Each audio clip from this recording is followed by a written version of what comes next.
জঙ্গলে এক ভয়ানক হায়না বাস করত। জঙ্গলের সব পশু পাখি তাকে খুব ভয় পেত। ভাইয়া, এখন এখানে দাঁড়িয়ে থাকা ঠিক হবে না। কেন? এখন আবার কি হলো? আমরা তো কিছুক্ষণ হলো এখানে এসেছি। আরে আপনি জানেন না, এখন সেই ভয়ানক হায়নাটা শিকারে বের হবে। যদি ওর নজর আমাদের ওপর পড়ে তবে এখানেই ছিঁড়ে ফেড়ে খেয়ে ফেলবে। আর আমি শুনেছি হায়নারা শিকারকে মেরে ফেলে না, বরং জ্যান্তই খেতে শুরু করে।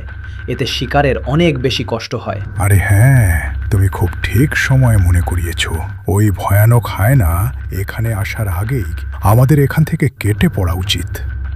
গাধা আর হরিণ সেখান থেকে দ্রুত পালিয়ে গেল। কিছুক্ষণ পর সেখান দিয়ে সেই ভয়ানক হায়নাটি যাচ্ছিল।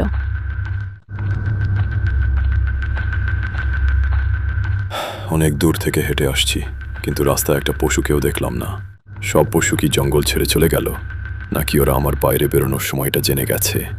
আমি যে সময় বের হই সম্ভবত ওরা তখন বের হয় না। এখন আমাকে জঙ্গলে আসার সময়টা বদলে ফেলতে হবে। চলো আমার বাচ্চারা, তাড়াতাড়ি চলো। দুপুর হওয়ার আগেই এবং ওই ভয়ানক হায়না শিকারে বেরোনোর আগেই আমাদের খাবার নিয়ে বাড়ি ফিরতে হবে। কিন্তু মা, আমরা ওই হায়নাটাকে এত ভয় পাই কেন?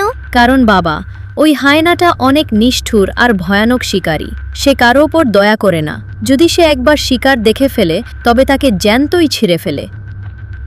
এই কারণেই পুরো জঙ্গল ওই হায়নাকে ভয় পায়। তাই দুপুরে কেউ বাইরে বের হয় না। কিন্তু মা, হায়না যদি দুপুরের বদলে সকালে শিকারে বের হয় তবে কি হবে?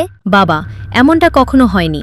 যদি এমনটা হয় তবে জঙ্গলে বড় বিপদ নেমে আসবে। কিন্তু মা, বিপদ মোকাবিলা করার জন্য আমাদের জঙ্গলে রাজা তো আছে, সে ওই হায়নার মোকাবিলা করবে।